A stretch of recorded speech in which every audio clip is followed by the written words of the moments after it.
Olá, amigos!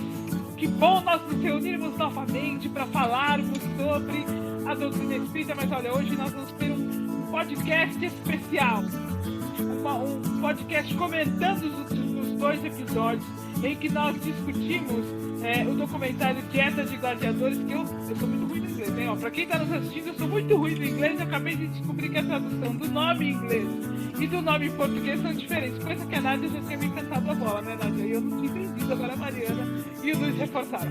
Falando nisso, nós estamos hoje com dois convidados queridos, a Mariana Scarpelli, que vocês já conheceram, e o Luiz, que é preparador físico, esposo da Mariana. Nós vamos ter a oportunidade de ouvir um pouco mais a respeito dos dois, para que nós possamos comentar alguns assuntos pautados no documentário Dieta de Gladiadores, e por isso hoje é um episódio especial para tirar dúvidas e, sabe, também para trazer um pouco disso para nossa realidade, para nosso cotidiano, porque uma coisa é a gente sentar em frente a uma tela e assistir o documentário, nós vamos lá, pesquisamos no Google, anotamos, tentamos trazer um pouco para aquilo que nós praticamos, nós que somos atletas de alta performance, eu, atleta há muito tempo, estou brincando, estou longe disso, mas não é muito a nossa realidade, né? A gente pratica exercício físico no nosso cotidiano, embora não seja a nossa realidade, a dieta tem um peso importante na manutenção do corpo físico e também no resultado dos exercícios que a gente faz no cotidiano. Então hoje nós vamos trazer isso para a nossa realidade, bater um papo com a Mariana Scarpelli, com o marido dela, que é o Luiz. Eu vou apresentar os dois, porque é um longo currículo, então vou ler. Eu vou ler porque é um longo currículo. Então hoje estamos eu, Sandra, aqui no podcast Fala Animal, podcast da Associação Espírita de Amigos dos Animais, e logo nós vamos disponibilizar o vídeo deste podcast para vocês terem a oportunidade de assistir no nosso canal do YouTube, que é o canal do Grupo ASEMA. Entra lá, já curte o canal, já aperta lá para receber as notificações. Para que a gente soltar o vídeo, vocês já vão ter a oportunidade de ver o nosso lindo rostinho no podcast Fala Animal.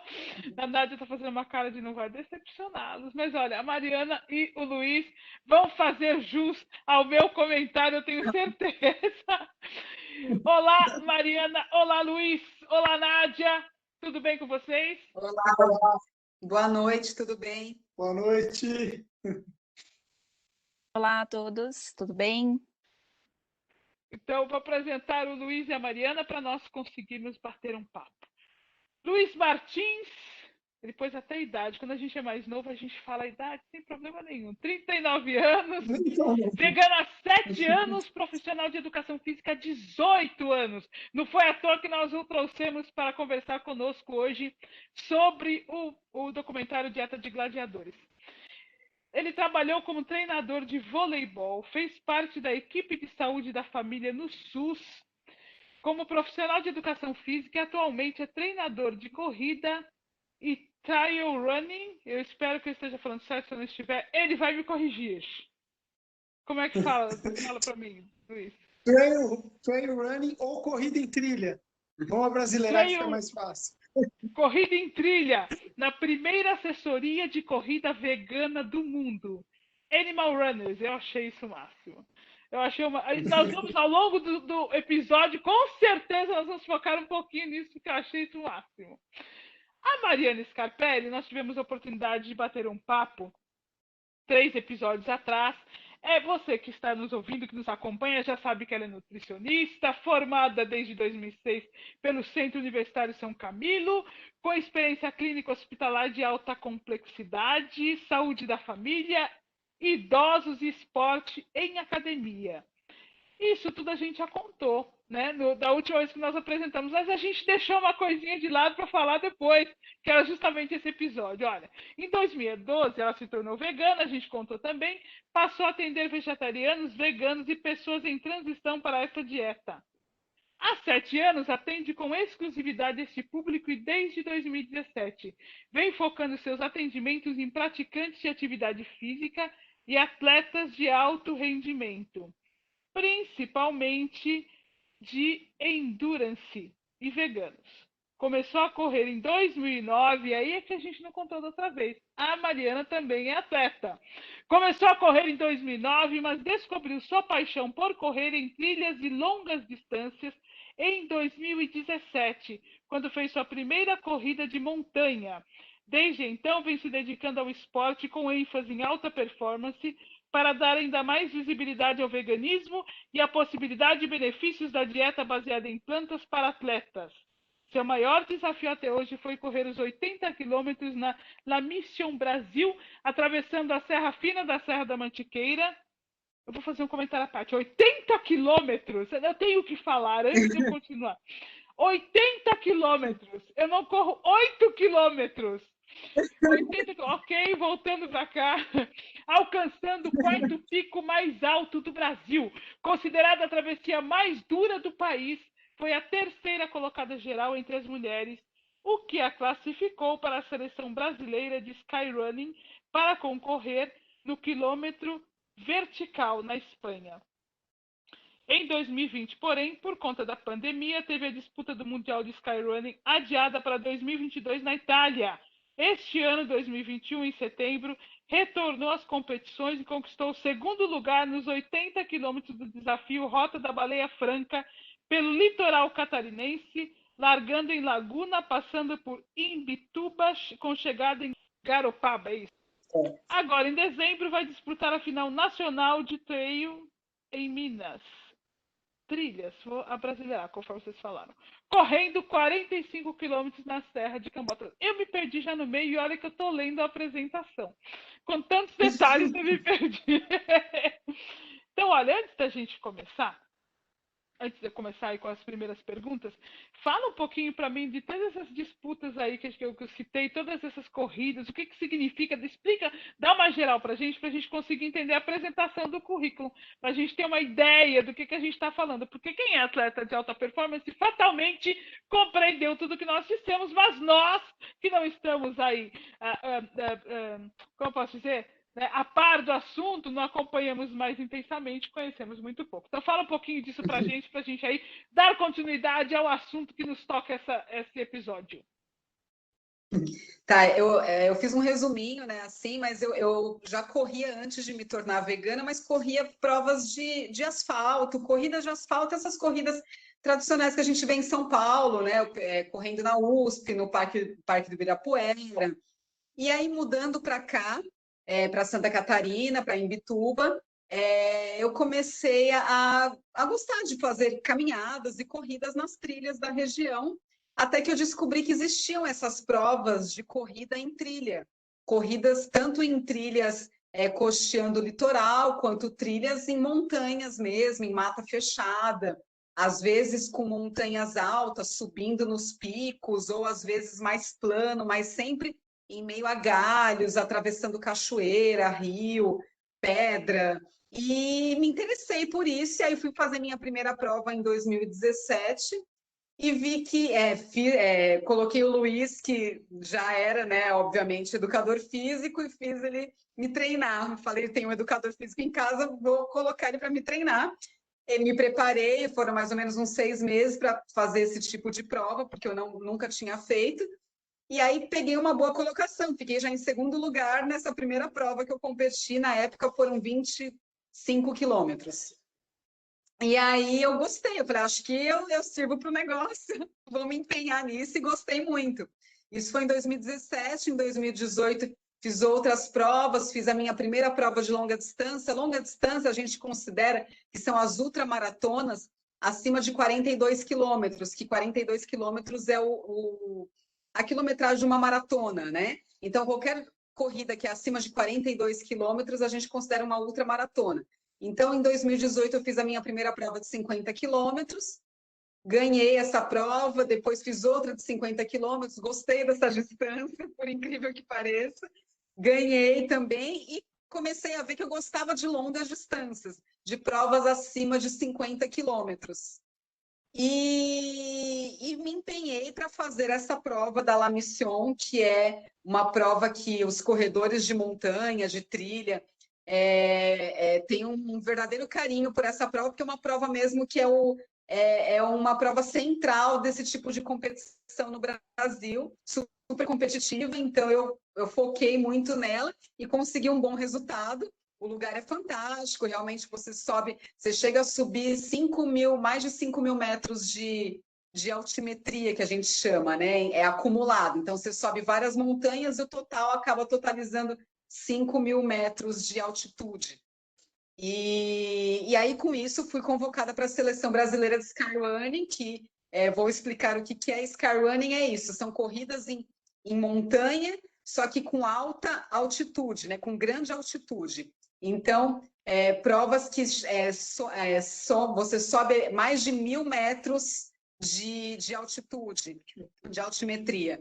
Então, eu fui convocada para esse quilômetro vertical, por exemplo, que você corre 3 quilômetros e chega a 1.000 metros de altimetria correndo esses 3 quilômetros. Então, é praticamente uma corrida só subindo numa montanha, geralmente montanhas expostas. O que são montanhas expostas? Com muita pedra, que você junta a corrida com trechos de escalaminhada, que a gente chama, que vai se segurando nas pedras e galhos para poder chegar no topo.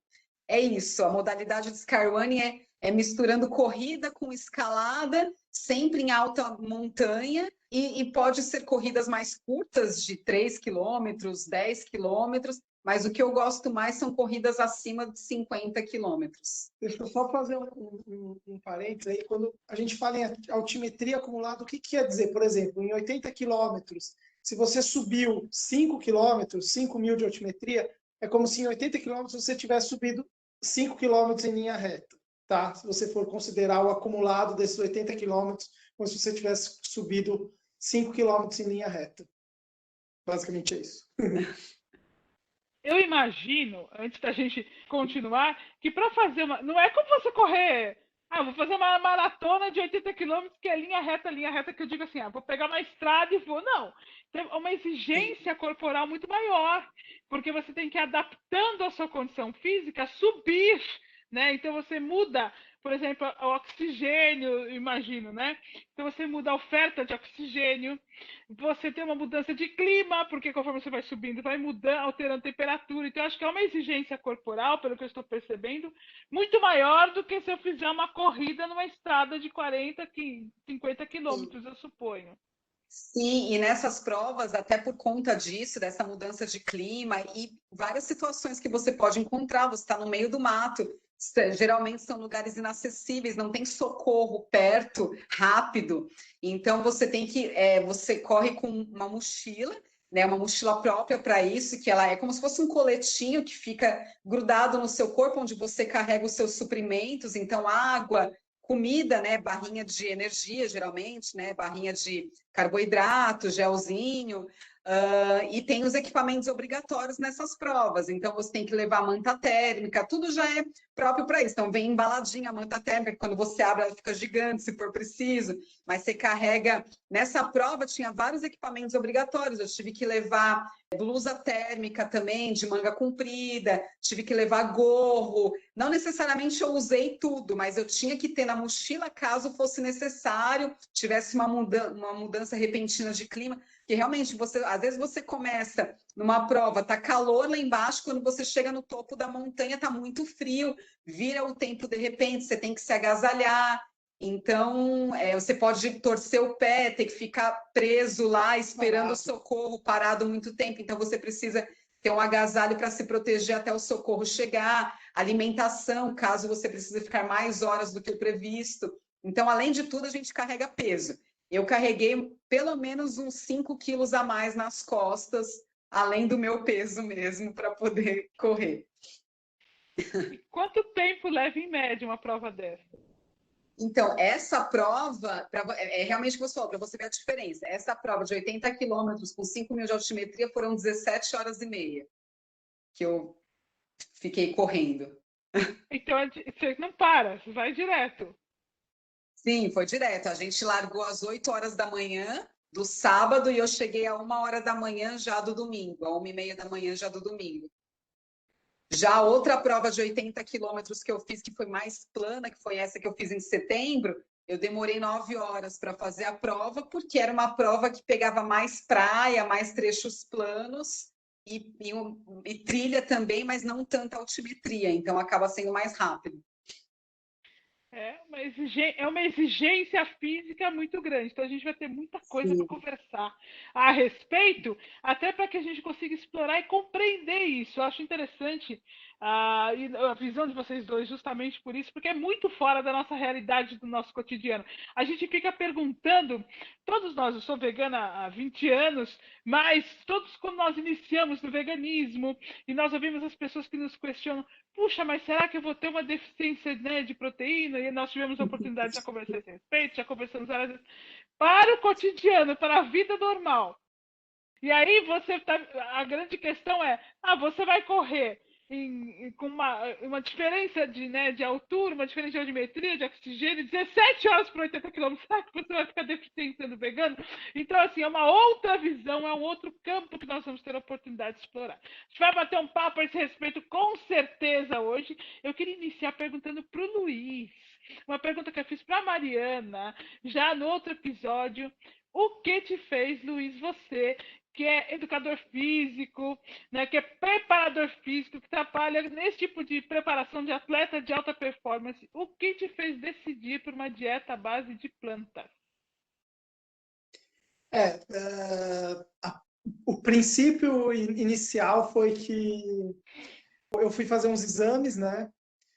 Por conta do meu pai tinha na época um problema de saúde, do fígado, enfim, e a médica recomendou que nós fizéssemos uns exames. E aí eu fiz os exames e estavam bem alterados, desde colesterol, triglicérides, glicemia, bem alterados. Aí a Mariana, nós já morávamos juntos. Aí a Mariana falou: olha, para a gente começar a mudar isso daí, você vai pelo menos tirar a carne vermelha da sua vida. E aí foi que no primeiro mês eu tirei a carne vermelha e melhorei outros hábitos, óbvio, não foi só a carne vermelha, melhorei outros hábitos alimentares. E eu perdi 13 quilos nesse primeiro mês, repeti os exames e já estavam, assim, dentro dos parâmetros, então não tinha nem como eu contestar. Se um mês eu já tinha tido esse resultado só tirando a carne vermelha e melhorando um pouco os meus hábitos alimentares, já não tinha muito como eu contestar. Aí fiquei muito tempo matando os franguinhos, coitado, comendo muito frango, muito frango, muito frango e laticínios. Aí acabei enjoando mesmo e fiquei só nos laticínios e totalmente viciado em leite. Eu tomava mais de 1 litro de leite por dia. E cheguei a provar alguns leites vegetais na época, e a primeira coisa, fui provar o leite de soja, não gostei, né? Aí ficava naquela, e junto com isso eu comecei a acompanhar a Mariana indo nos ativismos, né? Nos locais veganos, palestras sobre veganismo e tal, e comecei a ver sobre a questão animal.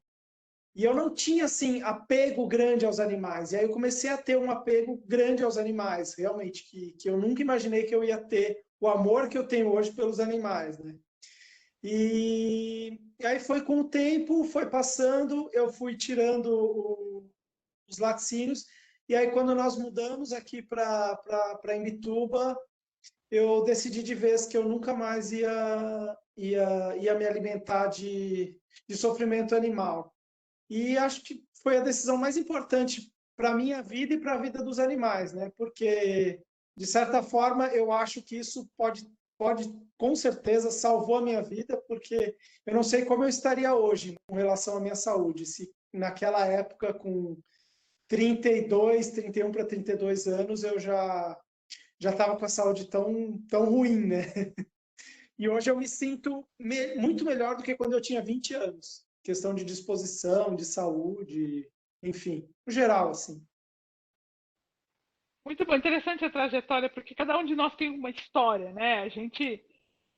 Claro, nós entramos para o veganismo por conta dos animais, mas existe toda uma construção que acaba, no fim, o meio mesmo, porque à medida que nós vamos criando caminhos para uma alimentação sem crueldade, nós vamos alimentando nosso corpo também com um caminho de uma vibração mais de amor. Então, além de toda a parte da nutrição em si, existe a parte vibratória que adentra o nosso corpo, as nossas células, e que também nos auxilia na construção da nossa saúde física, mental e emocional, e nos abre um novo campo. Você diz assim, olha, eu nunca imaginei que eu fosse amar os animais como eu os amo hoje. E eu posso dizer que esse é o destino natural de todos os espíritos. Amar os animais é parte natural do processo de evolução. Mas quando nós vamos decidindo por uma mudança alimentar efetivamente, principalmente quando ela é gradual, nós vamos percebendo essa mudança de foco, sabe? E aí é como se abrisse uma porta de compaixão, de piedade, você começa a olhar de uma maneira diferente e percebe o que era imperceptível. Eu digo que se abre uma cortina que ela nunca mais se fecha, mas ao mesmo tempo é uma cortina para uma visão de mundo que a gente não faz ideia. Como a gente podia viver sem essa visão? Não é só do amor aos animais, sem este campo de visão que enxerga as coisas sob a ótica da compaixão. É muito interessante isso. A sua expressão, o que você nos coloca, é muito interessante porque eu tenho certeza que várias pessoas que estão nos ouvindo vão se identificar com o que você está falando, com a maneira como você foi construindo esse caminho. E interessante você ter percebido que essa mudança foi muito melhor para a sua saúde do que você imaginou que seria, não é verdade? Olha, eu vou emendar. Sem dúvida. Sem dúvida. Eu vou emendar com uma pergunta para a Mariana agora, já que a gente falou de atletismo, a gente falou sobre a sua saúde. Ó, Mariana, me conte. Qual a importância da dieta para um atleta de qualquer categoria? É fundamental, na verdade, não tem como a gente fazer qualquer tipo de atividade sem um combustível. É a mesma coisa, o carro não anda sem uma boa gasolina, um bom combustível. Se for uma gasolina deteriorada, o carro vai dar problema. É a mesma coisa o corpo humano. Se a gente comer coisas que deterioram o nosso corpo, vai dar problema. Invariavelmente a gente vai ter problema. Então, se a gente come coisas saudáveis que regeneram o nosso corpo, regeneram as células, reduzem processos inflamatórios, dão mais energia, proporcionam maior vitalidade, isso, sem dúvida nenhuma, só vai beneficiar. Então, o atleta precisa muito se preocupar com a nutrição, assim. A gente vê muitos, e até colegas mesmo que correm, não com intenção de performance, mas que correm e querem terminar bem uma corrida. Eu sempre, quando entra nesse assunto e conversam comigo, porque aí sabem que eu sou nutricionista, tudo, eu sempre falo, gente, se vocês não comem direito, vocês não vão conseguir se recuperar bem, vocês não vão conseguir terminar uma corrida bem, ou o esporte que seja que vocês fazem, vocês não vão conseguir se sentir bem depois da atividade, porque o combustível não é adequado. Então não adianta comer um monte de bobagem, sendo vegano ou não. Se não for vegano é pior, porque a gente sabe dos malefícios de uma dieta de origem animal, mas mesmo se for vegano, mas for uma dieta baseada em muito açúcar, muita gordura, mesmo que seja gordura vegetal, mas gordura ruim, né, de má qualidade, açúcar refinado, tudo isso vai fazer mal, a pessoa se encher de álcool. A gente tem muito, principalmente no meio da corrida, tem provas que dão cerveja na chegada. Eu tenho, inclusive, da Sala Mission, assim que a gente passava a linha de chegada, você ganha uma cerveja. Eu tenho até hoje a cerveja, vem com o seu nome. Eu guardei junto com o troféu, porque eu não bebo, e aí eu coloquei junto com o troféu, tá guardadinha, e ganhei também como prêmio, um dos prêmios de ter pego a terceira colocação, ganhei uma cachaça artesanal, que também tá aqui guardada como premiação, mas eu nunca vou tomar e não me interessa tomar, mas no meio dos atletas rola muita bebida, assim, para comemorar tudo, e isso invariavelmente faz diferença. Faz diferença no final, ou aquele minutinho a menos que você precisava naquela prova, aquele segundinho a menos faz muita diferença. É interessante você falar isso, eu me lembro eu li em algum lugar, eu posso até depois precisar e trazer para o nosso ouvinte, sobre o Ayrton Senna, na época que ele corria, e que em algum momento ele recebeu uma recomendação para que ele não bebesse, dormisse cedo, se alimentasse melhor, para que os resultados que ele tivesse, olha, ele dirigia, então na verdade a performance dele era dirigindo um automóvel, né? Mas que exige, tem um desgaste físico, exige atenção e tal. Então ele precisava, a recomendação é para que ele cuidasse melhor do corpo, para que ele tivesse resultados melhores, né? Então, no caso do atleta, ele utiliza o corpo físico como um instrumento do processo que ele está, né? O corpo físico é um instrumento do espírito, fato. quando o atletismo tem um peso muito grande na reencarnação, os processos que nós decidimos, né? Enfim, o corpo ele é um instrumento para que você consiga atingir aquele objetivo. Então, você tem que cuidar adequadamente deste instrumento com um olhar diferenciado para que você consiga atingir esses objetivos. Sim. Muito bem, amigos. Eu sei que a Nádia tem algumas perguntas para fazer também para a Mariana e para o Luiz, para que a gente possa ir dando continuidade para fazer essa relação entre o documentário Dieta de Gladiadores. E eu vou pedir para a Nádia começar falando da tradução original do título e a questão do nosso corpo, a questão da prática de exercícios, a questão do atletismo em si, sempre focando, sempre o nosso olhar, embora nós estejamos num assunto que trata de ciência, um assunto que nutrição é uma ciência, o preparo físico, a maneira como o corpo reage aos exercícios físicos é uma ciência. Hoje a ciência no nosso planeta se desenvolveu muito e vai se aproximando cada vez mais da ciência espiritual. Por que a gente diz a ciência espiritual? Porque alguém construiu este corpo. Houve um planejamento por parte dos geneticistas espirituais para a construção do código genético que determinaria a formação de nossos músculos, de nossos ossos, de que forma um instrumento que serviria à evolução do espírito seria, de que maneira isso se processaria, como os músculos se desenvolveriam, como o nosso coração abarca não somente as nossas emoções, mas permite não somente o fluxo sanguíneo, o fluxo de fluido vital, por exemplo. Então, houve uma construção que nós vamos descobrindo pouco a pouco aqui com a ciência da Terra. Como foi que os cientistas espirituais modelaram os corpos físicos para os espíritos que habitariam na Terra? E nós, enquanto cientistas, vamos nos aproximando desse processo. Quando nós falamos isso, a gente vê como a gente ainda está bem longe de chegar lá. Mas estamos muito mais perto do que nós estávamos há 100 anos atrás, por exemplo. Então, é uma oportunidade para que a gente possa unir o conhecimento que nós adquirimos, por exemplo, no livro Evolução em Dois Mundos, o conhecimento que nós adquirimos no livro O Caminho da Luz, no livro A Gênese, no livro dos Espíritos, ao que a ciência nos traz, de forma que nós possamos, enquanto espíritos encarnados, tomar as melhores decisões para que nossa reencarnação possa ter o melhor resultado possível, para que o instrumento que nos foi concedido durante a reencarnação possa ser da melhor maneira utilizado e mais, para que as células que estão sob nossos cuidados possam ter a sua reencarnação da melhor maneira possível auxiliada. Então, Nádia, dá continuidade aí às perguntas que nós temos para fazer. Bom, falando aí um pouquinho do título original, né, do documentário que a gente estava falando, que era o The Game Changes, o jogo mudou, né, então, na verdade, eles estão falando aí que é um pouquinho sobre a mudança realmente daquelas pessoas que estavam falando no documentário, eles mostram essa mudança deles durante todo o documentário e é bem interessante a gente acompanhar, e realmente a vida das pessoas mudam lá, então é um título bem propício, vamos assim dizer, pro que eles estão falando. E o título em português, que é o Dieta de Gladiadores, ele faz referência a uma dieta que ele cita lá no começo do documentário, que é a dieta dos gladiadores na época romana. Então, eles utilizaram esse comecinho para dar o título do filme em português. Mas aqui, voltando para as perguntas para a Mariana, eu queria saber um pouquinho sobre a questão dos músculos. Tem muitas pessoas, elas falam que precisam ingerir muita proteína, né, para ganho muscular. Eu queria entender um pouquinho de você, como que isso se dá e qual a diferença da gente ingerir a proteína de origem vegetal e de origem animal.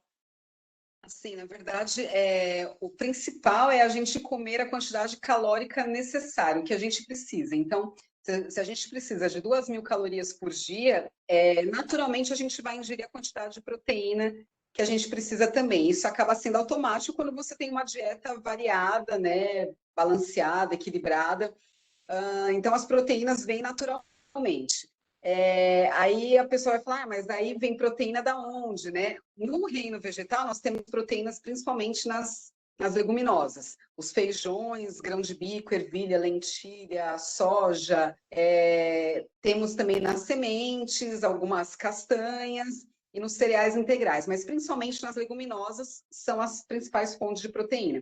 O que acontece? Nas proteínas, nesses alimentos, né, à base de os vegetais, as proteínas elas não estão completas, digamos assim. Então, nós temos os aminoácidos, que são as formas menores de proteína, eles vão se juntar para formar as proteínas. Então, nós temos alguns aminoácidos no arroz, por exemplo, alguns aminoácidos no feijão. Um aminoácido que falta no arroz tem maior quantidade no feijão, e um aminoácido que falta no feijão tem maior quantidade no arroz. Por isso que, quando a gente fala de dieta para vegetarianos, veganos, a gente fala em variedade. Então, eles precisam comer muita variedade de alimentos. Então, comer cereais e aminoácidos, arroz, batata, quinoa, aveia, comer esses alimentos junto com leguminosas, feijões, lentilha, ervilha, para poder juntar e formar proteínas completas iguais às proteínas que a gente encontra na carne. Aí a gente pensa, mas então, algumas pessoas vão falar, mas então a carne já tem a proteína completa, não preciso ficar fazendo essa continha. Tá, na carne tem a proteína completa, só que junto com essa proteína completa vem muita gordura e poucos nutrientes. Nesses alimentos que a gente tem as proteínas incompletas, que na verdade não são completas, não são incompletas, é que faltam alguns aminoácidos, mas a gente encontra em outros alimentos e come tudo junto e aí forma a proteína completa, digamos assim. Nós temos outros nutrientes, que são vitaminas, minerais, antioxidantes principalmente, que nós não encontramos na carne. Na carne vem muita proteína e muita gordura, nada de fibra, e nos vegetais a gente tem proteína, tem um pouco de gordura, tem muita fibra e muitos minerais, vitaminas, antioxidantes. Então, a vantagem de comer vegetal é muito maior. E no conjunto todo, a gente consegue sim formar as proteínas para poder deixar os nossos músculos fortes, né? E lembrar que, assim, na verdade, não é, até o Luiz pode dar o aval disso, que não é a quantidade de proteína que a gente come que faz o músculo crescer, e sim a intensidade ou qualidade do exercício que a gente faz. Quando uma pessoa entra na academia, por exemplo, é meio que de praxe o professor, e erroneamente, aliás, o profissional de educação física fazer isso, porque ele não é habilitado para isso, ele geralmente já prescreve um suplemento para o cara que entrou na academia. Você vai começar a fazer musculação? Então, já vou te dar o whey, né, da vida, que é o conhecido à base de proteína do soro do leite, né? Já dá para o cara tomar tal marca de whey, dependendo do patrocínio que ele tem lá na academia. E aí o cara vai tomar aquele whey, né, e vai achar que aquilo vai fazer ele crescer, e erroneamente ele vai estar ingerindo uma quantidade absurda de proteína. Muitas vezes ele não precisa, porque ele come normalmente e tal, mas isso vai fazer com que ele treine mais, se sinta psicologicamente mais forte para treinar, fazer mais exercícios mais intensos, né? E vai aumentar a massa muscular com relação a isso. Então, não é a proteína que ele está comendo que está fazendo o músculo aumentar, e sim o exercício. Na verdade, essa proteína acaba virando gordura, acaba indo para os rins e sobrecarregando os rins, o fígado, e prejudicando e aumentando até o peso dessa pessoa. Porque proteína tem caloria, então ela aumenta o peso. Então, não é a proteína em si que vai fazer aumentar o músculo. Sim, a gente precisa de proteína para ter a composição de massa muscular, mas não é a quantidade, na verdade, que vai fazer o músculo crescer, e sim o exercício em si. Interessante. E também não tem a ver a quantidade, normalmente quem come, né, a proteína vegetal, eu vejo por mim, eu tenho que comer muito mais do que, teoricamente, as outras pessoas comem. Pode falar um pouquinho também sobre a quantidade que se come, se realmente tem que ser muito maior ou se... Porque assim, na verdade, não é nem em relação à proteína, é porque a densidade calórica nos vegetais é muito menor do que a densidade dos produtos de origem animal. Então, quando a gente come, tem até um desenho que vira e mexe aparece nas redes sociais, que é o estômago de um vegetariano e o estômago de um onívoro, né? Então, você olha lá, vamos supor, 500 calorias em carnes. Aí tá lá um bolo pequenininho assim de carne dentro do estômago, completando uma parte pequena do estômago. E 500 calorias em vegetais, o estômago inteiro completo. Então, é uma quantidade muito maior de alimento de origem vegetal que você precisa comer para atingir essa 500 calorias do que em carne. Porque carne tem muito mais caloria, carne, leite, ovos, né? Tem muito mais caloria do que os vegetais como um todo, os feijões, o arroz, né, os feijões, cereais, frutas, verduras, legumes. eles têm bem menos calorias. Então, você acaba precisando comer mais comida mesmo. A grande maioria dos pacientes que eu atendo, principalmente os atletas, né, que querem melhorar o desempenho na atividade física, na corrida principalmente, quando eu faço o recordatório alimentar deles, eles comem bem menos do que eles precisariam comer. E aí eles se assustam, eles falam, nossa, eu achava que eu não precisava comer tanta comida, eu não vou engordar comendo tanta comida. Eu falei, não, você precisa de energia. E você vai ver que você vai melhorar muito mais o seu desempenho, vai se sentir menos cansado, vai demorar para se cansar, a fadiga demora mais para chegar, porque você vai estar melhor alimentado. Então, porque a pessoa realmente acaba trocando, né, quando não tem uma orientação certa, acaba trocando elas por elas em quantidade, né, de bife que você comia, o tamanho do seu prato, mas naturalmente acaba sendo maior mesmo. Tem que ser maior, porque a densidade calórica dos alimentos vegetais ela é muito menor do que dos alimentos de origem animal. Então, tem que comer mais mesmo, não só em relação à proteína, não é a proteína que precisa vir em maior quantidade. Na verdade, proteína a gente come igual, mas é a quantidade de alimento que precisa ser maior para alcançar aquela necessidade de proteína, de carboidrato, de gordura e dos outros nutrientes que a gente precisa. Luiz, fala um pouquinho para a gente sobre essa Animal Runners. Animal Runners. Na verdade, lá em 2017, quando a Mari começou a correr, fazer as corridas de montanha, e eu comecei a montar os treinos para ela falou para mim e aí ela fez a primeira prova, chegou em segundo lugar, e já levantando a bandeira do veganismo, as pessoas perguntando, nossa, como é que ela tinha conseguido chegar em segundo lugar sem se alimentar de nada de origem animal, né? Tiveram pessoas que vieram, inclusive, tirar foto com ela, como se ela fosse um ET, porque ela não... Eu sempre corro com a camiseta escrito Go Vegan, né? Ou vegana. Sempre tem alguma coisa escrito sobre veganismo e as pessoas, agora não, mas no começo, falam, nossa, mas como? Como se eu fosse alguma coisa de outro mundo, assim. Aí ela se empolgou com o resultado, eu também, né? E ela pensou falou, eu quero que isso sirva como uma forma de ativismo, né? Vai ser a minha forma de ativismo principal para trazer as pessoas para conhecerem o veganismo. E então eu quero ter performance nas provas que eu vou correr. Eu vou correr para aparecer, para ter performance e para gerar essa curiosidade, as pessoas saberem que é possível ser vegano e ter performance, né? Aí nós focamos nisso, tal, e aí corre uma prova, corre outra. Algumas pessoas começaram a vir me perguntar se eu não dava treino para outras pessoas, né? Se era só a Mariana, tal. E aí começou a surgir a ideia de montar uma assessoria. Como vegano, não poderia ser diferente, né? E tudo que eu faço hoje em dia, pensando do lado profissional, eu alio aos animais, né? Porque para mim não faz mais sentido colaborar com o sofrimento animal de alguma maneira. Muitas pessoas me perguntam, para fazer parte da assessoria precisa ser vegano? Não precisa ser vegano. Inclusive eu tenho vários alunos que não são nem vegetarianos. Mas dentro da assessoria, essas pessoas vão acabar vendo quais são os benefícios em ser vegano.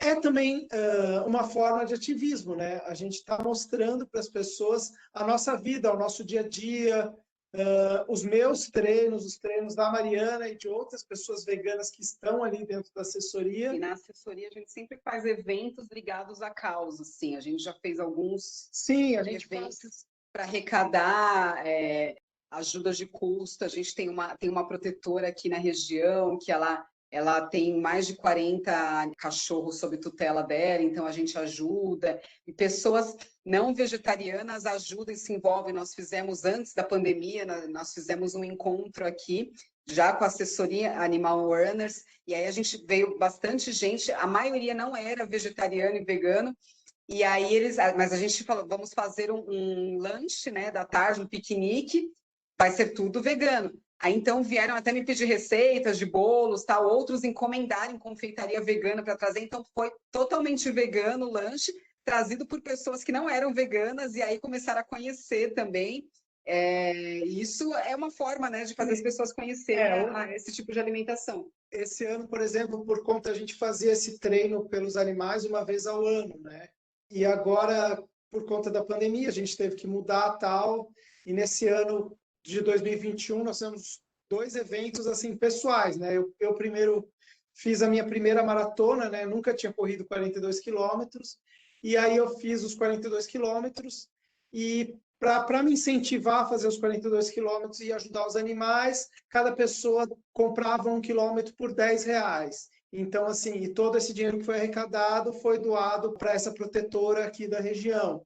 E a Mariana fez a mesma coisa, só que para 70 quilômetros. Então, assim, no final a gente conseguiu arrecadar um dinheirinho. Então, assim, tudo que a gente faz na assessoria de diferente, a gente sempre procura voltar uma ajuda para os animais.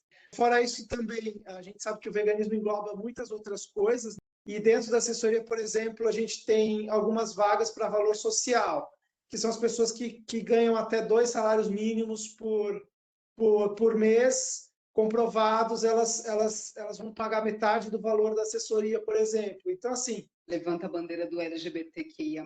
levantando a bandeira do LGBTQIA+. Então, assim, é a nossa forma de... A minha vida, o que é hoje, eu não poderia fazer algo diferente disso, eu não me sentiria bem se eu não fizesse alguma coisa que, de certa forma, estivesse colaborando. O Luiz, hoje, ele tem alunos que não se sentiram, por serem da comunidade LGBT, não se sentiam à vontade em assessorias tradicionais, se sentiram rejeitados, de certa forma sofreram preconceitos e viram na assessoria uma forma de serem acolhidos e serem vistos como pessoas normais, como são, né? Então, e aí chegaram no Luiz com isso, falaram assim, olha, sofri preconceito na assessoria que eu estava, tal, e vi que vocês levantam essa bandeira, então eu vou me sentir acolhido aqui. Então, independente de ser vegano ou não, tem a gente levanta essa bandeira com a assessoria também, como a gente levanta na pousada também, né? Então, para englobar tudo, porque veganismo é isso, né? Também acaba sendo abraçar as minorias, né? Então, a gente tentou fazer isso. Um caso que foi bem significativo, logo, acho que quase um ano, no primeiro ano da assessoria, talvez ali, apareceu um aluno para mim, vegano, há muitos anos, acho que mais de 20 anos que ele era vegano, e que ele sofreu preconceito na assessoria que ele estava, porque quando ele não conquistava o resultado que ele queria, o treinador, em meio às outras pessoas da assessoria, cobrava ele e dizia que ele não conseguia os resultados porque ele era vegano, né? E se ele não fosse vegano, ele conseguiria atingir as metas dele, né? Como se todas as pessoas que não são veganas atingissem todas as metas e todos fossem atletas de alta performance porque não são veganos. Então, é uma forma de dar acolhimento a essas pessoas. Na verdade, é o tratamento que elas deveriam ter em todos os locais. Né? É bem complicado, né? Você sofre preconceito em todos os lados, porque você não come, porque você come, o veganismo em si, né? Porque você não dá rendimento suficiente, é aquela questão que a gente falou da última vez, né? Que todo mundo acha que você tem que ser um super-herói porque você é vegano. É tenso. E você tem esse grupo super eclético que você trabalha, eu acho isso super bacana, porque realmente é uma porta de entrada para discussão, e é através de conversa, e é através da educação que realmente eu acho que a gente vai cada vez mais conseguindo abranger novos públicos, né? Novas pessoas se conscientizando sobre o veganismo. E, pelo que eu vi, então, você tem contato aí com atletas não veganos, veganos, você também tem uma longa estrada aí de trabalho, você está no mercado há 18 anos, né, como educador físico. Conta pra gente um pouquinho como que você vê essa diferença de um atleta que é vegano e do atleta que não é vegano. Existe realmente uma diferença de rendimento? Você consegue perceber isso? Os próprios atletas conseguem perceber, de repente, essa diferença entre eles? Na verdade, assim, como eu trabalho com assessoria online, as pessoas acabam não tendo contato, né?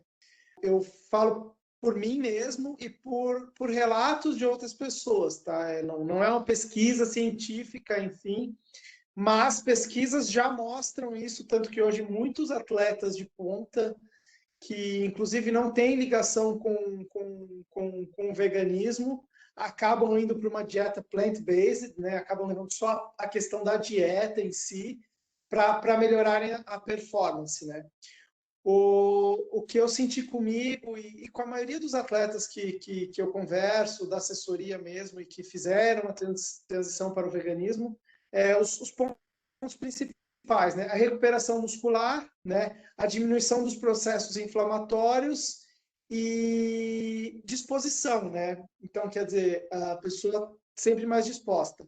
Mesmo porque, assim, né? Acho que até a Mariana, talvez ela possa me corrigir alguma coisa aí que nessa parte que eu vou falar agora.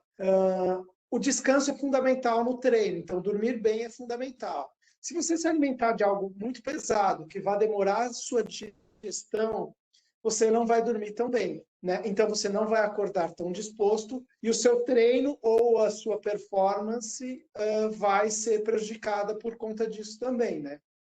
Então é uma união de fatores. A Mariana citou lá no começo a Fernandinha, né? Ex-atleta, campeã olímpica com o Brasil em 2012 pelo voleibol feminino em Londres. E nós tivemos a oportunidade de receber ela aqui na pousada e eu, muito curioso, né? Porque, assim, eu nunca tinha conversado com um atleta profissional, com o currículo dela, que tivesse sido atleta profissional não vegano e vegano, né? Ela vivenciou as duas coisas enquanto profissional, né? E eu questionei a ela, a principal diferença que você sentiu alguma diferença? Aí ela só me deu um breve relato rápido. Ela falou: vou te falar uma coisa que já vai explicar muito. Ela falou: quando eu não era vegana, competindo, eu chegava a tomar anti-inflamatório de 1 a 2 vezes por semana. Assim que eu passei a ser vegana, eu precisei tomar anti-inflamatório de 1 a 2 vezes ao ano.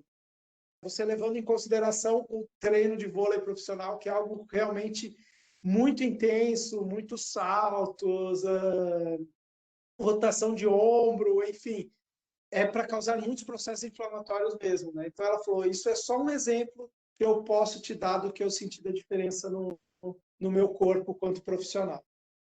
Tá ótimo. Obrigada, Luiz, pelo depoimento. Eu acredito que pela sua experiência, realmente, mesmo que você não tenha aí as atletas entre si conversando, mas a gente, pelo pouco que a gente já conversou também com a Mariana, no outro episódio, ela comentou também bastante sobre essa questão da diferença dos níveis inflamatórios, como isso impacta bastante realmente nos atletas, né?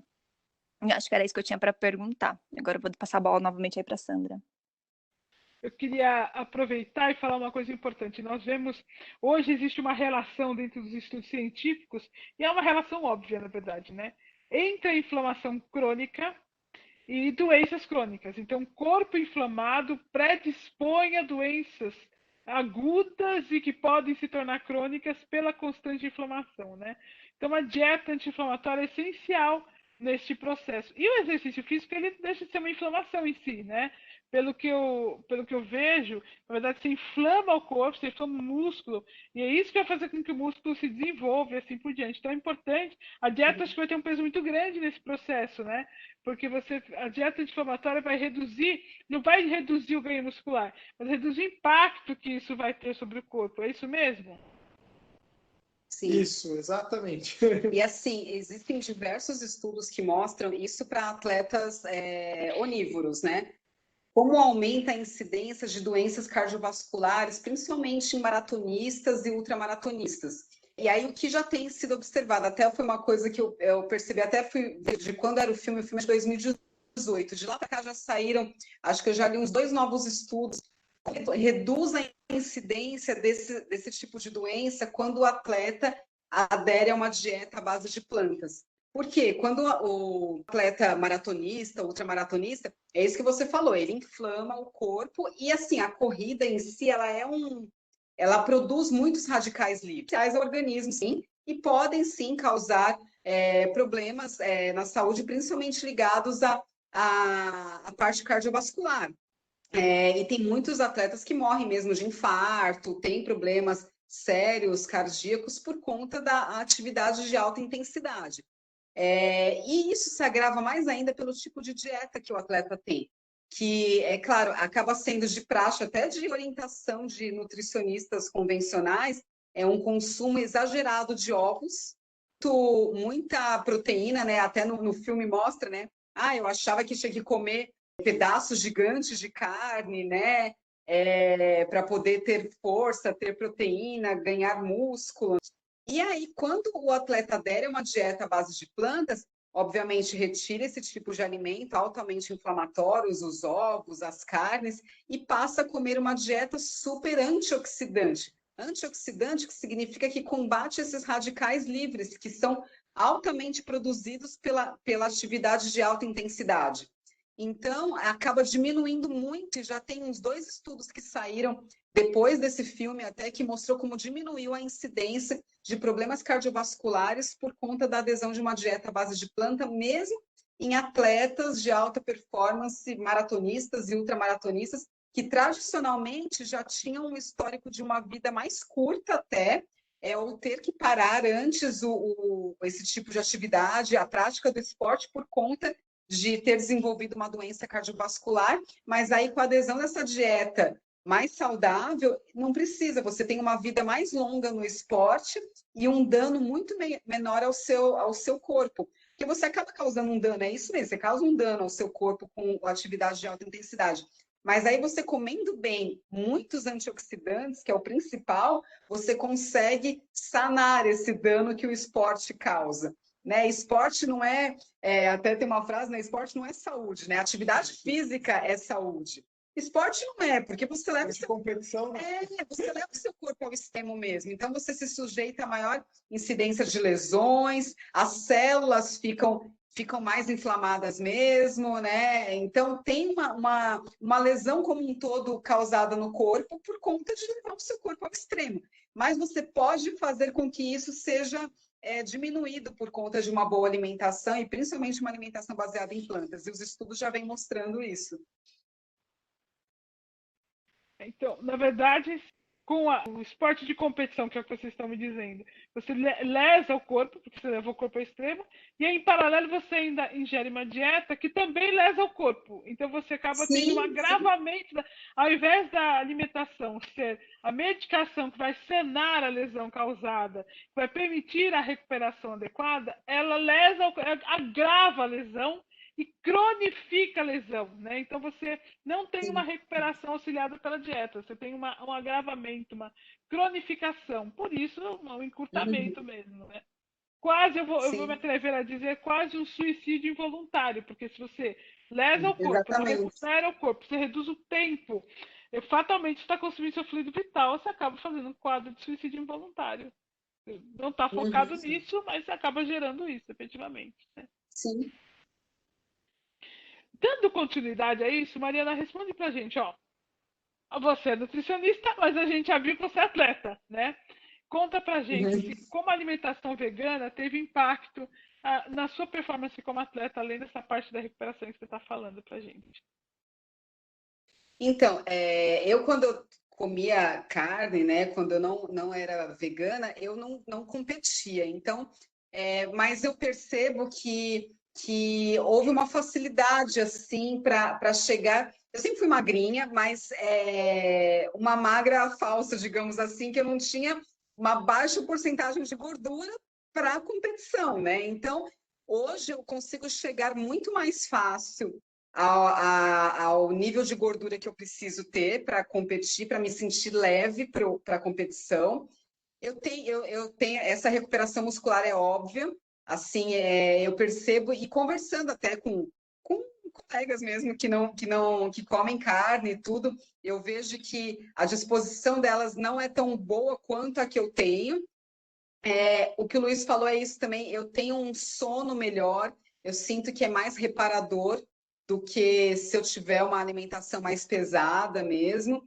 E o fato de eu aderir à alimentação vegana, é isso, uma coisa levou a outra. Eu não fazia sentido eu ter uma dieta baseada em plantas, focando numa alimentação saudável. Eu falo que não precisa ser assim sendo vegano, mas eu aderi para mim uma dieta baseada em planta, integral, com o mínimo de industrializados e refinados, então o mais natural possível.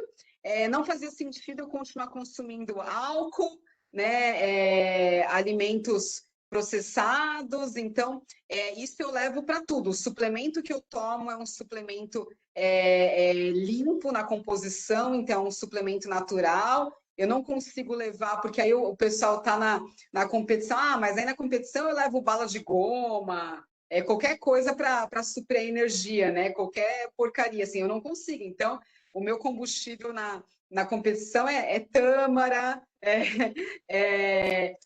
azeitona como fonte de sal, rapadura, né? Ou até rapadura, que tem uma amiga vegana, inclusive de São Paulo, que faz uma rapadura à base de chocolate orgânico e açúcar orgânico. Então, até para pensar na suplementação, eu penso em um suplemento limpo, que hoje a gente chama até, mais um termo em inglês, é o clean label, que é rótulo limpo, que tem os, né, o mais livre possível de aditivos.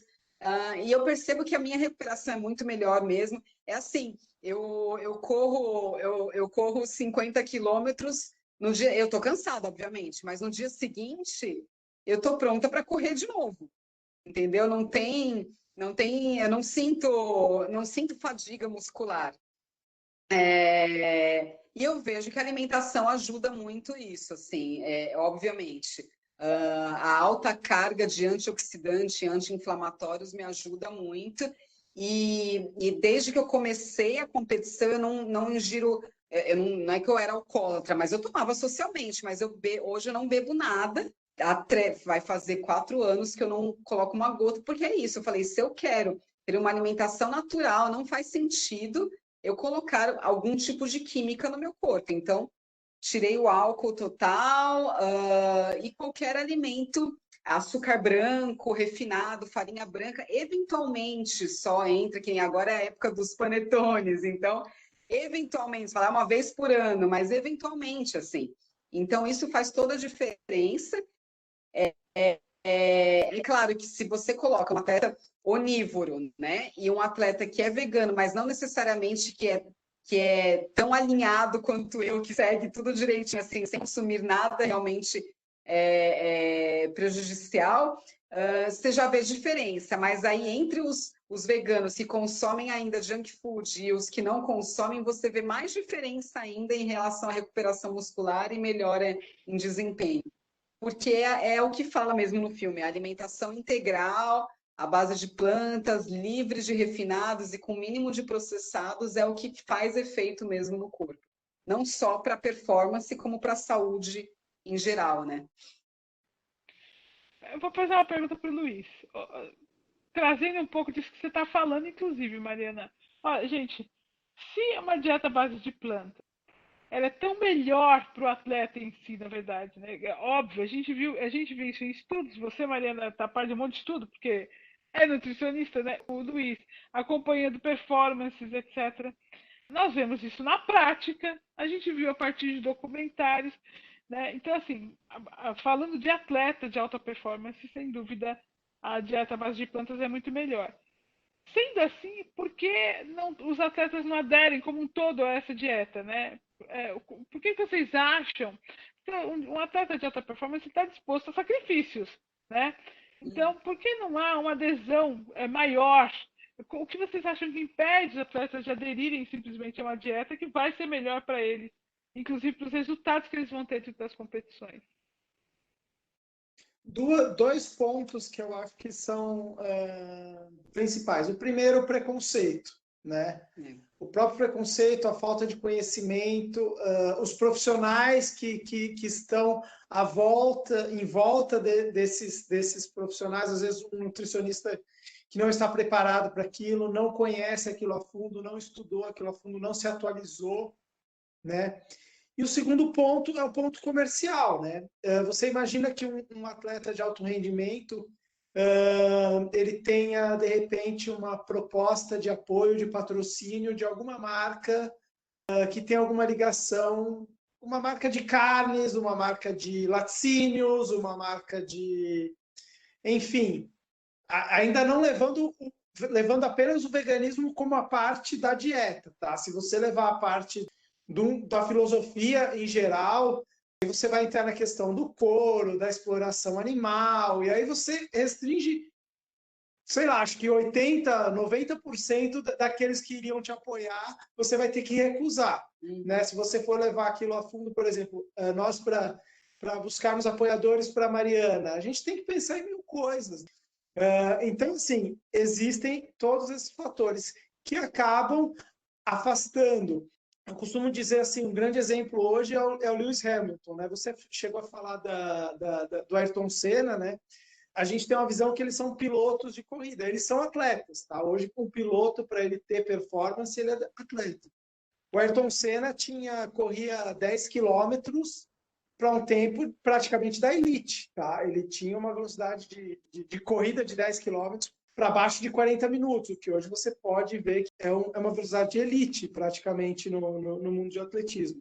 Ele precisa ter um bom condicionamento, porque ele passa ali em média, vai 1h30, 2 horas dirigindo o carro. O Lewis Hamilton é um cara que consegue, de certa forma, equacionar essas coisas, levantar a bandeira do veganismo.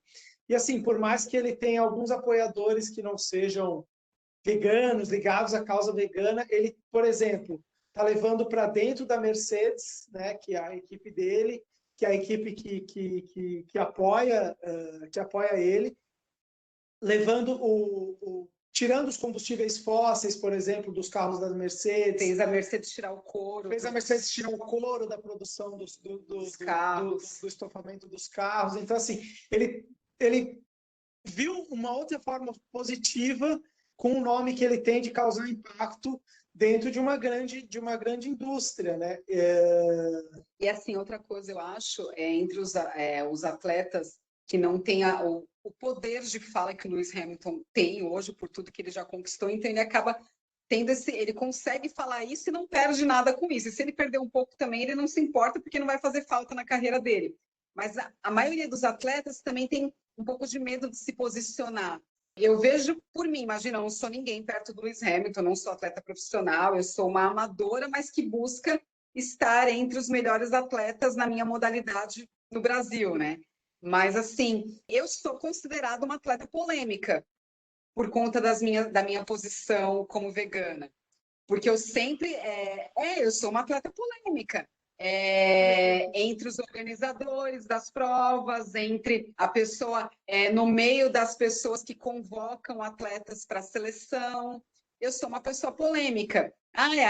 Aquela atleta que só fala de veganismo, aquela atleta que só fala de bicho. Porque, assim, no meu Instagram, por exemplo, não tem só corrida. Vira e mexe, eu coloco lá sobre a dieta, também por ser nutricionista, mas eu coloco um ativismo direto em relação aos animais. E eu sou considerada uma atleta polêmica. No meio de muita rodinha aí, eu sou a chata do veganismo. Então, assim, mas eu não me importo com isso. Eu até prefiro ser, porque aí é um jeito do veganismo estar em pauta em algumas rodas de conversa. Eu não me importo com isso. Mas não é todo mundo que tem coragem e quer assumir essa postura, entendeu? Prefere ser mais popular e conseguir as coisas de uma maneira mais fácil, mas não levantar uma bandeira. Eu prefiro levantar minha bandeira e de jeito nenhum largar essa bandeira, que é a minha proposta e sempre vai ser. Eu não corro pelo meu ego, eu corro para mostrar que há possibilidades e, com isso, salvar mais animais. É isso que eu quero, na verdade. Eu não me importo comigo, assim, né? Eu quero mostrar para poder salvar mais animais.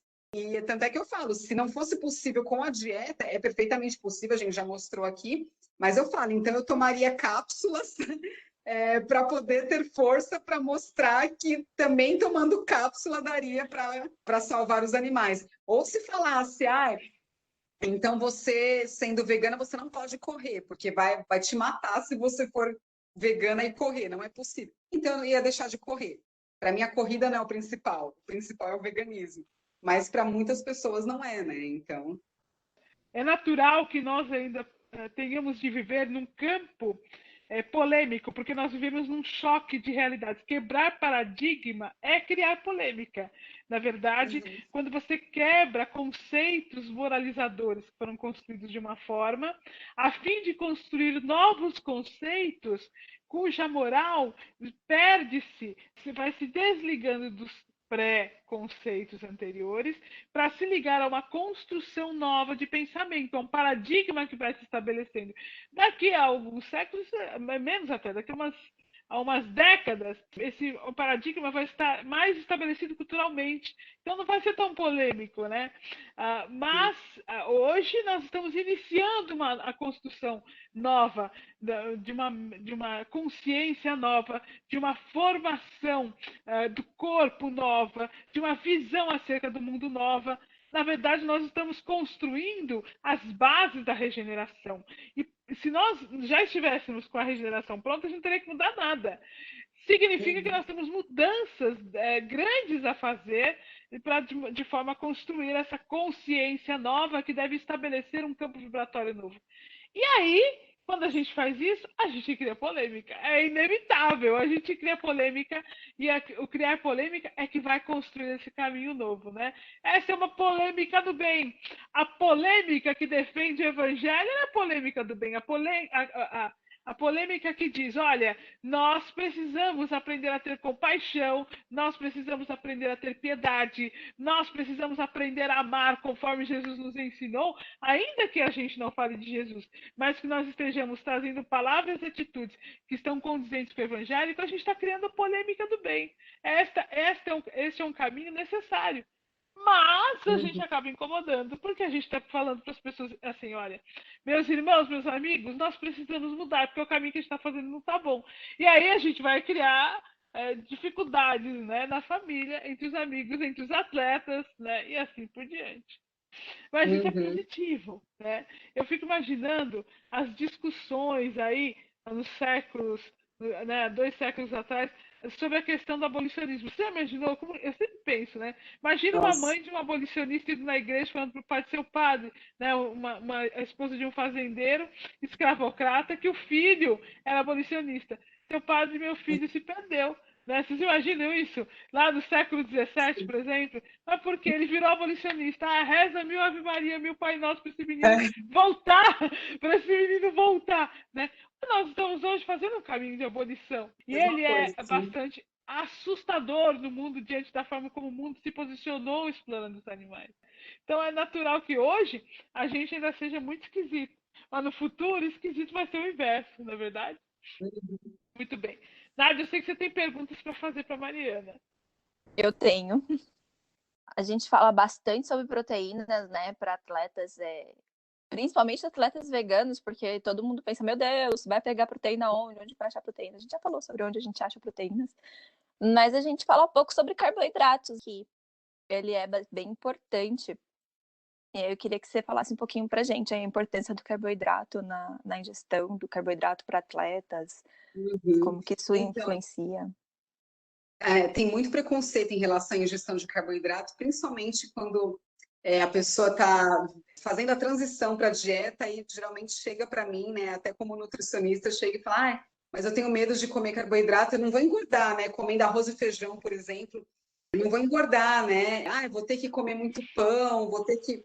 Na verdade, a pessoa acaba desequilibrando a dieta também e coloca carboidratos que não precisariam entrar também, né? Não é porque você é vegano, você precisa comer pão.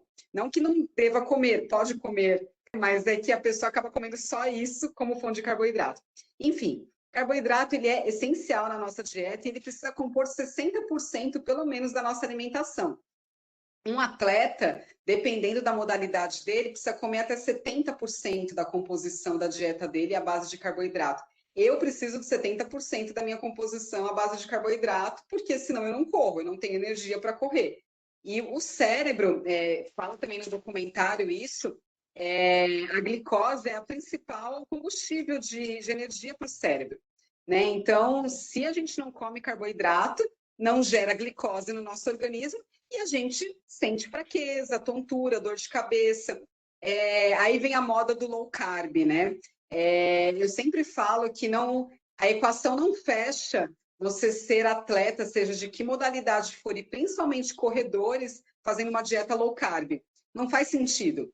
Eu já atendi pacientes, inclusive corredoras, que chegaram para mim e geralmente a grande maioria é mulher, né? Acho que eu não peguei homem fazendo low carb, né? Porque tem essa questão da estética, né? Emagrece muito rápido quando tira o carboidrato, mas também você não consegue sustentar a longo prazo essa dieta sem carboidrato.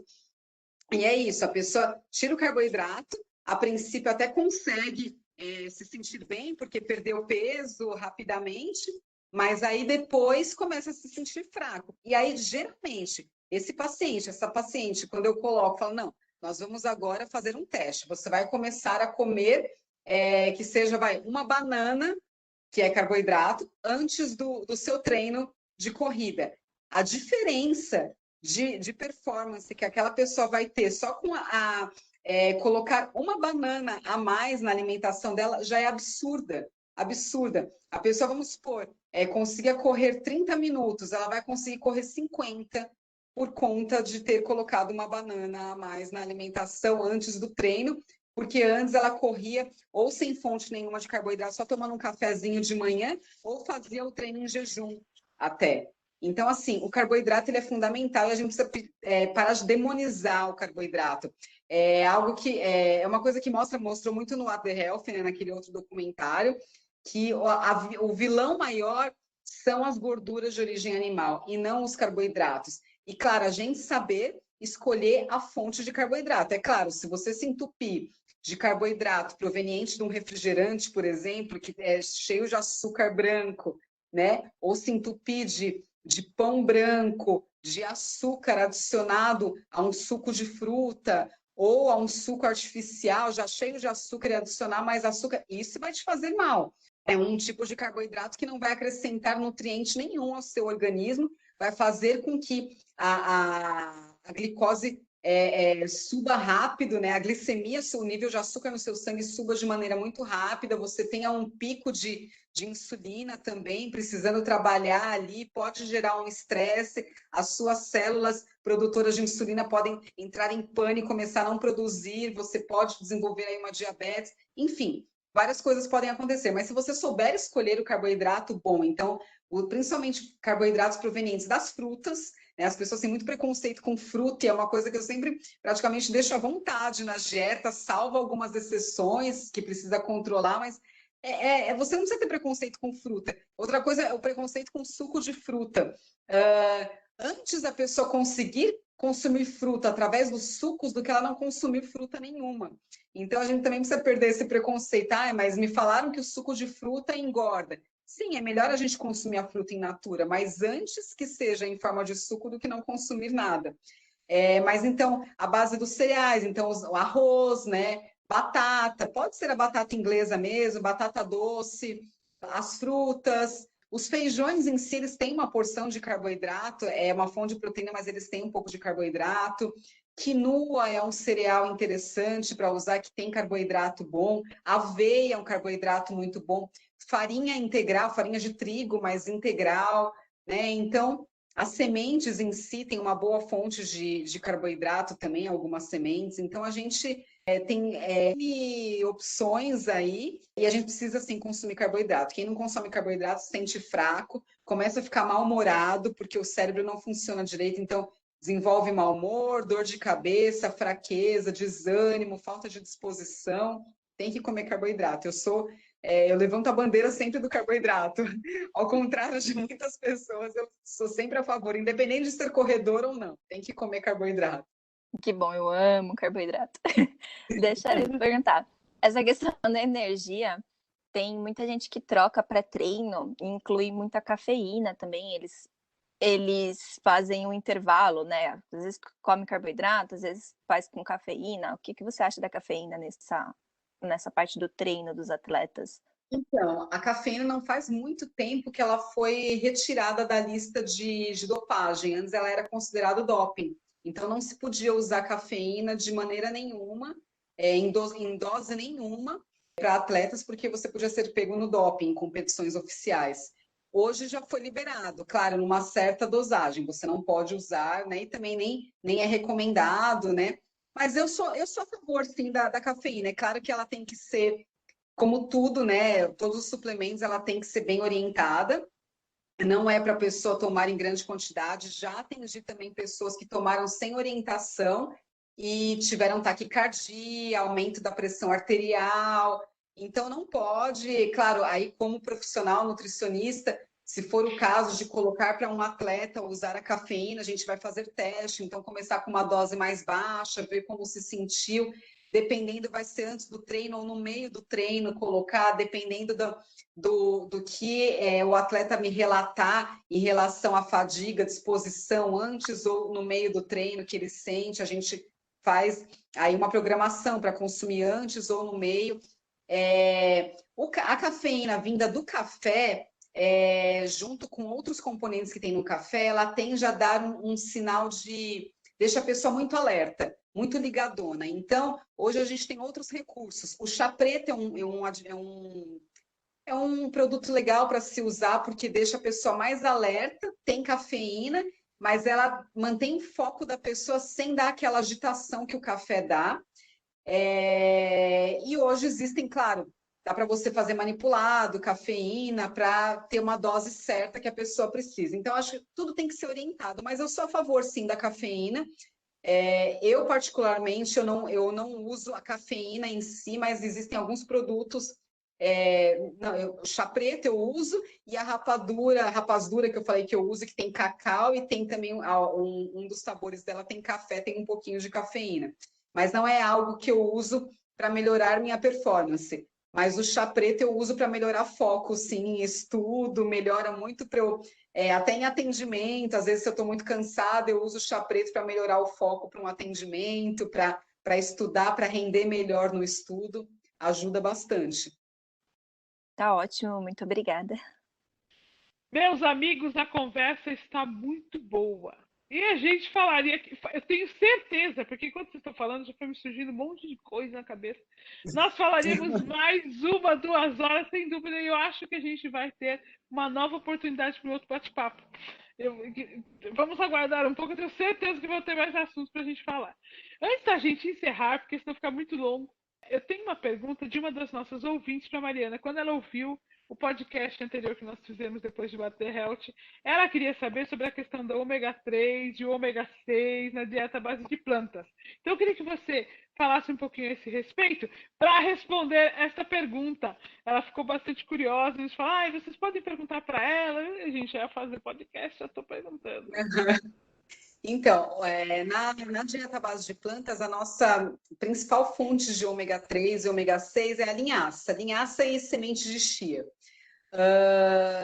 Na alimentação que utiliza animais, os peixes, né? Mas eu sempre falo para as pessoas que mesmo quem ainda come carne, não é vantajoso você consumir o ômega 3 do peixe. Que os peixes hoje, naturalmente, eles não têm mais ômega 3 por conta de toda a degradação ambiental e eles não conseguem se alimentar na natureza de maneira natural para conseguir ter o ômega 3 no corpo deles. Eles são suplementados também, assim como os animais mamíferos, né? Eles também são suplementados na indústria, os peixes produzidos em cativeiros, com ômega 3 para poder ter o ômega 3 para o homem comer. Então, não faz sentido a gente também comer um animal suplementado, também o peixe, para poder ter ômega 3. Então, de origem vegetal, linhaça e chia.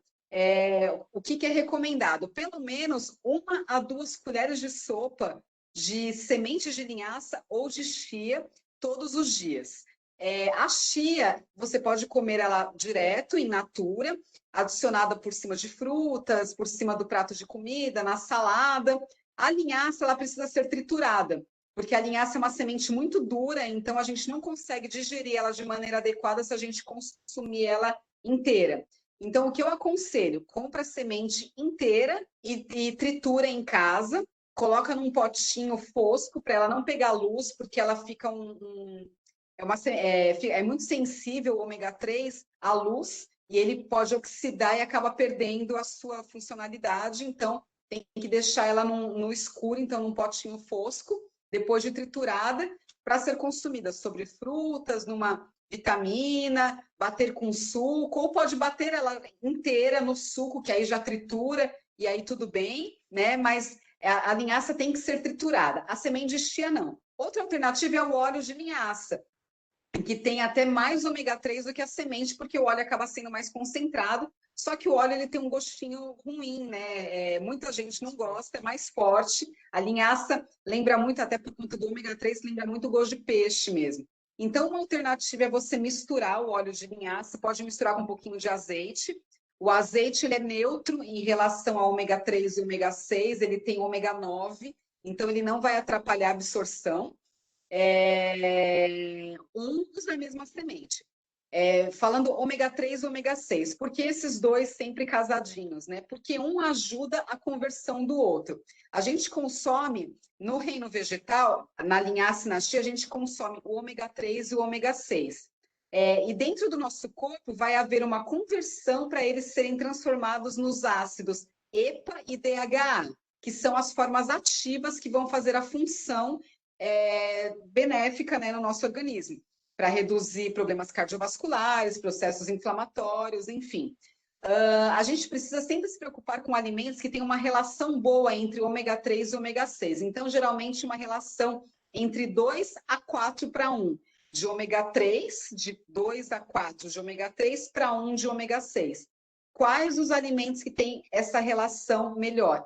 A linhaça, a chia, tanto em óleo quanto semente, né? E o azeite podendo ser usado como neutro, né? Junto com esses alimentos, porque ele tem o ômega 9 que não interfere na absorção em nenhum desses dois ômegas. É isso, acho que deu para esclarecer. Traduzindo, como chia, como linhaça. Tá resolvido. Eu acho que é simples.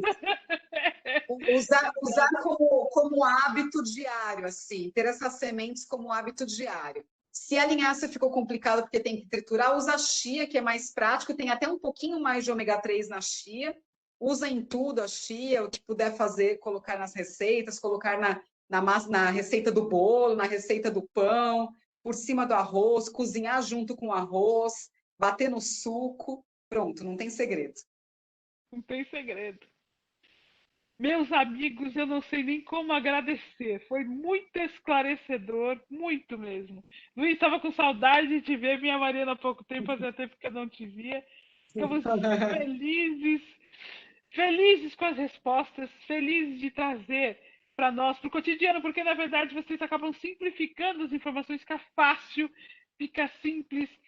O podcast Fala Animal, nós temos falado, estamos falando de nutrição, estamos falando de ciência, mas indiretamente ainda é a voz dos animais, né? Ou seja, quando nós falamos, olha, é possível fazer um caminho no nosso cotidiano, na nossa rotina de uma alimentação saudável à base de plantas, não só é possível, quanto é melhor para o corpo, é mais saudável. Quando nós falamos, olha, ainda que você queira ser um atleta de alta performance, é melhor para você uma dieta à base de plantas, nós estamos permitindo com que o eco da voz dos animais e do que acontece com eles se faça presente. Não é necessário que eles sofram para que nós possamos sobreviver. Ainda que nós desejemos ser atletas de alta performance, nós não precisamos para isso provocar sofrimento, dor, lágrimas, crueldade, assim por diante. Então, é muito importante, porque a gente acaba observando todos os caminhos que nós fazemos nos leva a uma dieta sem crueldade. Foi a frase do Luiz do início de hoje, né? Uma dieta sem sofrimento. Nós podemos viver com a paz dentro do nosso corpo a partir do que nós ingerimos. Nós estamos ingerindo paz. E, ao mesmo tempo, nós estamos exteriorizando paz nesse caminho. Então, somos imensamente gratos por todas as informações em nome dos animais, em nome da SEAMA, em nome de nossos ouvintes. Eu queria agradecer a oportunidade de estar aqui com vocês. Foi muito, muito bom, muito prazeroso. E estamos à disposição para o que precisarem. Fico um forte abraço para todos. Eu também agradecer muito, eu já falei da outra vez que eu tenho um carinho enorme pela SEAMA, pela Sandra, e agradecer mesmo, e sempre que precisar, estou à disposição para passar as informações que eu puder. Lá que eu comi as minhas primeiras pizzas veganas. Eu lembro de vocês. A SEAMA, aliás... A SEAMA, aliás, foi parte Da minha fundamental transição. da transição do Luiz no veganismo, porque ele ainda não era vegano quando ele me acompanhava lá na ASEAMA. E para mim também, a primeira palestra que eu assisti sobre veganismo foi na ASEAMA e ajudou também a me focar no veganismo e ver que era possível, enfim. Aprendi muito também. Fico muito feliz e nós aprendemos muito hoje, fatalmente, né, Nádia? Com certeza, a gente aprendeu muito. Muitíssimo obrigada pela participação de vocês, adorei conhecer vocês. Sempre um prazer estar aqui, conversando com todos. Meus amigos, nós vamos nos despedindo, deixando um abraço fraterno de todos os voluntários da SEAMA e a nossa imensa gratidão por nos acompanharem e estudarem junto conosco acerca dos caminhos da construção para a regeneração. A nossa gratidão ao nosso Mestre Jesus pelos caminhos que abre para nós, todos nós, individualmente e coletivamente, nos dando todas as oportunidades para que possamos aderir de maneira consciente e livre às suas lições do Evangelho de Amor. Deixamos aqui como frase de finalização a voz do Mestre a nos lembrar: amai-vos uns aos outros como eu vos amei. E vamos encerrando o nosso podcast dessa semana e até a semana que vem.